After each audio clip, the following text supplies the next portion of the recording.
Welcome back, guys. We're about to go walk Chris's property with Chris, kind of get to know him and go over the numbers and a little bit of background in his real estate. But before I do that, if you haven't watched the first video that I did on Chris's wholetail deal, go down below, find it. It's the first video in this little series.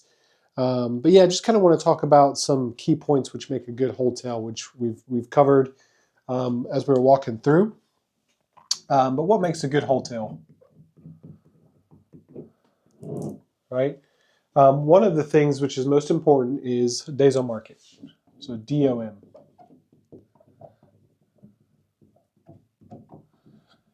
Days on market is one of the key factors because you know it's a desirable market, right? You know that people really want to be in that neighborhood, whether it's school zones, whether it's proximity to employment. There's a ton of factors which really lower DOM in certain neighborhoods. So that's always a huge indicator. Now, if you have a property which is, 50, 60 days on market plus, well, you know that a really good rehab has to be done to attract people to come and buy that in that neighborhood. But when days on market are 5, 6, 7, 10 days on market, you know that there's such high demand that you're going to get a lot of traction through there. And you might not have to over rehab property. You might have to not, put everything in there which would require it to sell. So that's the number one metric. The second one is look at your comps. And make sure that properties are selling in similar condition, dated, original, similar to the one you're looking at buying. If you can see, like for like comps being sold as is, similar to condition, again, it's a great indicator that it's a tried and tested method within that area, that wholesales are possible, that sellers can still get decent money for a property that doesn't need something overly rehabbed. The third one is no major rehab.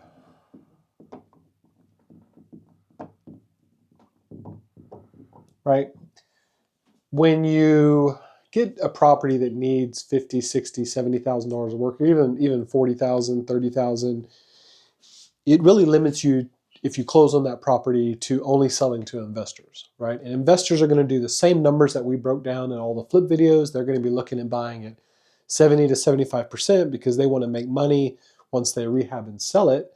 But if you have a limited amount of work, well, you can also attract those retail buyers, a homeowner, someone who's really wanting to be within that area and maybe willing to take on a little bit of work, right? Maybe they're okay with original floors, original cabinets, and older granite.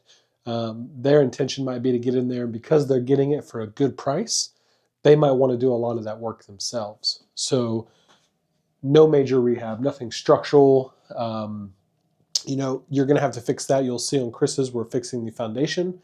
So that was one of the majors that has to be done. But if you need, a new HVAC, new roof, you need to rewire the whole property, those are ones that make it very difficult for a homeowner to get financing on. And that's really the key point, because a lot of your buyers, they might be using an FHA loan, a VA loan, even conventional financing. Now, if that property isn't too bad of shape, well, the banks aren't going to want to lend on it, right? They're going to say, well, we can't lend on this thing. It's falling apart. So the bank's not going to come in and see something original, like original cabinets or original countertops, and say we can't lend on it. But they will for things, major, which might cause a health issue or which are going to cause some kind of structural integrity to the problem. So if you can get in there and have all the majors okay, then you can also attract that retail buyer. So when we talk about majors, there's really 5 majors that we look at, right? So it's your roof, your HVAC, your plumbing, your electrical, and what we're fixing in this one is foundation.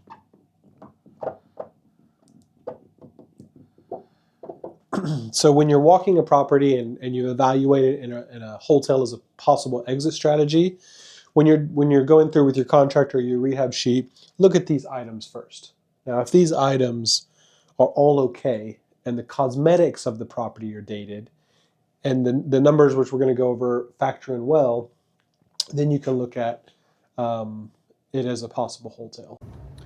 Hey guys, my name's Chris. I'm an investor I started flipping houses probably, I don't know, it was 2024 right now, about 6 years ago. When I got into investing, I started flipping immediately. I had a little bit of cash saved up for my job, and I just got connected with some good people and got into my first flip, made some good profit, doubled up, and just went from buying one house to 13 in a year, and was able to scale real fast. One thing that I wanted to tell you and why I'm saying that is if you're looking to get into real estate and get into investing and flipping houses, and you're looking to maybe kind of get into volume at some point, start with one house and kind of get your feet wet, check it out, see how it goes. If you find other property, one thing that you can do to help scale is don't worry about doing everything on your own. If you find a good property, find somebody you can trust and partner with them, right? This whole business is about relationships and partnerships. So if you want to make it and actually do a lot in this thing, don't worry about doing it all on your own. So one thing I would like to tell you is if you find a good property, you know, the property is what makes the money. So any real investor is going to hop on any chance and opportunity they get if it's a good deal. Focus on finding good deals and finding good partners, and everything else will fall in place. How did you find this deal? This deal actually, that's a great point. Thank you for bringing that up. This house actually came from an old neighbor of mine that I lived next to 4 years ago. And this is another thing that I tell everybody I meet that I mentor and train. They always ask me, Chris, what do you do for marketing? How do you find all your deals? And I tell them, look, when you're starting out, you can't just put a bunch of money into marketing, and it takes time to build up your network and have a lot of deals just sent to you. That's ultimately the end goal, so you don't have to work as hard on doing outreach marketing. But one thing that anybody can do that's free is anybody you meet should know that you buy property. Everybody. I don't care if it's your neighbor, you go to a baseball game for your kid, you go to a sport event, you go eat dinner, just talk to people, meet people. Everybody's attached to property at some point, some family member, somebody has some distressed house somewhere that they know about, maybe not today, but tomorrow, a month later, that they're going to be able to get rid of, and you need to be the guy they call. So this one, old neighbor of mine, 4 years ago, we hung out, we went hunting together, we did some crawfish bowls, and I lived next to him for about a year. He knew I bought property. We moved away from the area.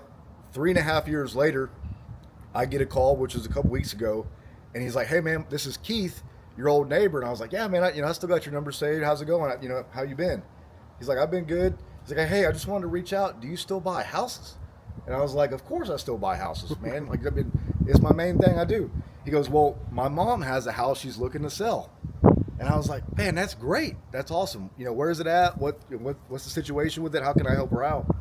Well, long story short, literally immediately I just asked him, "When can I go look at it?" We talked for a little bit, but I want to be at the property as soon as possible because speed is key in this game. So the next day we set up an appointment. I go to the house. He meets me over here. I walk through it in 5 minutes. We negotiate for about 10, 20 minutes. And I brought a contract with me, got it inked, got it done. Same day, took 1 day. And 2 weeks later, we're here buying it. I brought Joe on as a partner with me on this deal. He's bringing the money, doing the lending, goes back to relationships, building partnerships, having people you can trust. And we got it done super smooth, super easy. Joe created a really good process, easy process on the lending side. And, I told him about our plan to do the wholetail. Got it deep enough, plenty of equity in it. It just makes sense. There's nothing to say no to in this deal. When I called Joe and told him about it, it wasn't even a question. It was immediately like, let me check the numbers, done deal, easy. Smooth process, and that's it. Just talk to people. People are the bloodline to this whole business, and it's free marketing. It just takes you getting out of your comfort zone and just talking and meeting people. So don't neglect the easy marketing. Easy marketing, good partnerships take you a long way. All right, let's walk inside. All right, let's do a walk through the house. So we're gonna go into the garage. The garage needs a little bit of work, but we don't spend a lot of time on overanalyzing the garage area. We'll definitely fix some sheetrock and any moisture damage. But You think this is moisture damage, or you think this is just? Well, there's definitely some over there in the wall behind. What's the blanket in there? Covering something up. There's definitely some sheetrock there. So. Oh yeah, there you go. No, this is just paint. We'll just scrape all this stuff off and get it all flattened out. It's no big deal. All right. But yeah, garage we don't spend too much time on. It's not that big of a deal.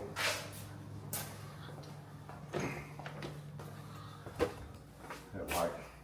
So walking through the house, You know, it's definitely a little older. This is like 1980s build. 1986, I think, is the year this was built. And for this area, a lot of the comps are almost the same kind of style for around the lower price value we're looking to do as a wholetail.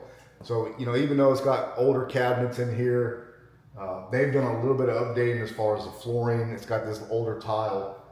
But since we're not looking to get top market value for it in this option as a wholetail, you know, we can come in here and just do a smaller amount of rehab and just put on the market real quick. You know, we'll get less value, but it makes more sense from a time perspective to just do a little bit and get in and out. So. And what do you say your biggest indicator with that is? Probably days on market?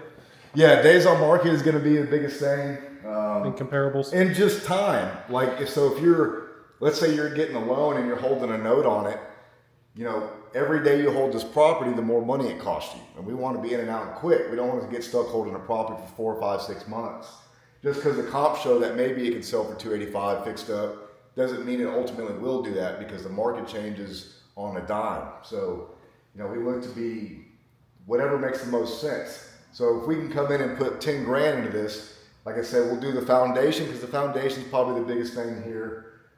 That'll scare away a lot of buyers, whether they're investors or looking to live in it. So we'll do the foundation, we'll do some paint, we'll do some cleanup. You know, we might even paint the cabinets and just make it look more presentable to a buyer, whether they want to finish it out or if they want to live in it and fix it up as they go.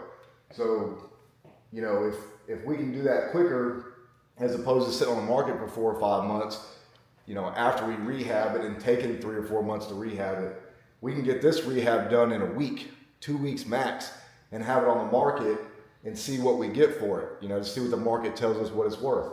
And if it makes sense, even though we may make 30 grand less, but we'll get it done in a month as opposed to 4 or 5 months, I'll do that all day. Yep. All day. Living room's pretty good. You know, we're not going to do much of the flooring from this option. You know, from the hotel, we're not going to do much with that. If we need to, you know, if the market doesn't give us what we want, then of course we'll come in and readdress and add extra flooring or whatever else we need. This is a master bedroom. The master bath attached to it. You know, it's got an older style stand-up shower in here, but it's not nasty. It's not in bad condition. It's got this cute wallpaper in here that'll definitely high demand. But we're not going to mess with any of that. We don't need to. It's fine.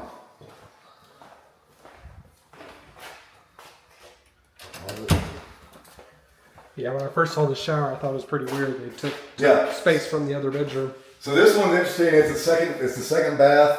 It's got a tub and a stand-up, like kind of walk-in shower, and that's because they had a relative that was handicapped and needed to have a wheelchair access bathroom. So they built this from converting this bedroom to closet. Just makes this room small. Yeah. So if you were doing a full rehab, would you delete it back down to the original? Yeah. So from a full rehab perspective, ideally what we want to do is get rid of that little walk-in shower area and turn this back into a closet. So that way this bedroom has more space to it and an accessible, full usable closet for a bedroom. Yep. What do you think the cost of putting it back to the original would be? Oh, I mean, you really don't have to do that much. It'll probably be a couple grand. Yeah.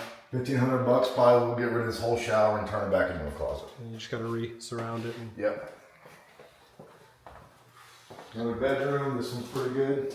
It's already got the closet in here. Same thing in here. We'll just do paint, clean up the flooring. The flooring's great. Don't need to mess with none of that. Not bad. So 3 bedrooms. 3 bedrooms. That's right. Yep. 3 bedrooms, 2 bath.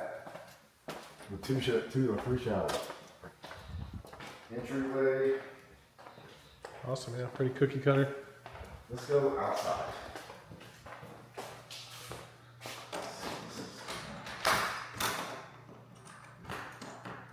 That's kind of off the hinges, I think. Is that back of the window?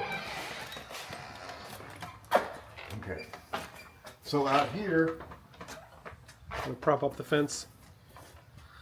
Yeah, that happened recently, actually. That wasn't like that last time. What happened in Barrel? Oh, maybe so. Yeah, we'll put that fence back together, create that privacy from the neighbors.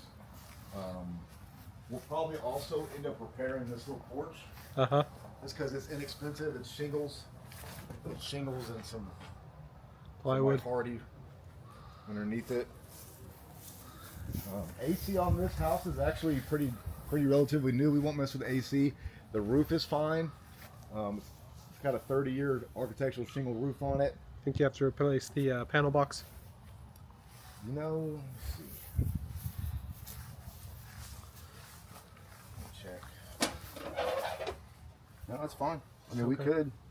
That might end up popping up in an inspection, and we'll address it on the inspection. Yeah, so that's a good point. Some of the things you can kind of expect to cover once the buyer, if it's a retail buyer, does their inspection. Exactly. That's right. Yeah. Make those alterations. Typically when we're doing a wholetail, you know, unless we make it a little nicer, we're probably more appealing to some kind of investor that's maybe going to just park cash in it, maybe hold it as a rental. Yep. Maybe an end buyer that's looking to live in it, but kind of what I'm thinking is we might end up hitting another investor that's going to park cash in it as a rental, because we're going to be still pretty good undervalue. Yep. To be able to move it real quick. Because they could hope this thing appraises closer to that 275, and then they can refinance out at 75, This house fully fixed up will easily be 285. Like fully rehab. That's why if we end up having to make the decision to fully fix it up, you know, we're covered either way we do this. Yep. So we can come in. The first option is walk through the house. How quick can I get in and out? What's the best option to be as fast as possible? So I look in and just do the big major rehab stuff that needs to happen. Check the comps. The comps show that if I go in there and just do minimal rehab, that I could probably still pull 235. We're buying for 165 grand, so we got plenty of spread there, right? So if we go in and just do $10,000 worth of work and list really quick in 2 weeks for 235 and be in and out, make a quick 40, 50 grand, we're going to do that all day. Right? After all fees and costs, we'll pull a quick 50, quick 60 grand, easy. But if we put on the market and we don't get that, we get offers for like 215 or something. Well, to fully rehab this whole house, we're probably talking 35 grand. Like that's everything that needs to happen, 35K, and we'll command a 285 value for sure. So the key is always to buy as deep as possible, because equity solves all problems. If you have a down market, as long as you're buying for 60%, you know, I typically aim for about 60%, which is like 60 cents on a dollar that you're looking at for property. That way, if you have a downturn, most downturns are going to be 10 to 15%. You know, you're covered. You got plenty of spread there where you can still refinance, get out of the loan if you need to, or you can just fire sell it really quick and still make some cash and get out. So you don't want to get stuck holding dead property, though. It's a big problem. Yep. Oh, dog shit everywhere. Yeah, when I came before, the dog was still here, but he's a nice dog. See, the biggest thing with this is all the masonry work is great. Like, we don't have a lot of brick and mortar to fix and a lot of stone and a lot of issues exterior-wise. Like, the biggest exterior problems we have is this porch on the back, which is hardly anything, and then some landscaping in the front with all the shrubs and trees covering everything. Yep. And a fence. So it's very, very small. Very small stuff. Windows, we'll clean the windows up. I'm not even going to do anything about brand new windows. My biggest thing with windows is I typically don't even replace them unless the area really commands for it. Otherwise, I'm just going to look to do screens, solar screens on everything. Okay. Because if you come in and replace windows, if it's not windstorm area, they run you about $300 a piece. If they're windstorm, they need to be windstorm, you may end up spending $500 a window. And if you got 30 windows or 20 windows on a house, that's a pretty big expense that most people don't even look at when they're looking to estimate a rehab. So I could probably solar screen this entire house for probably $1,000, right? And you won't even see the windows, and it'll look real clean and nice, real black, just aesthetically pleasing to the eye.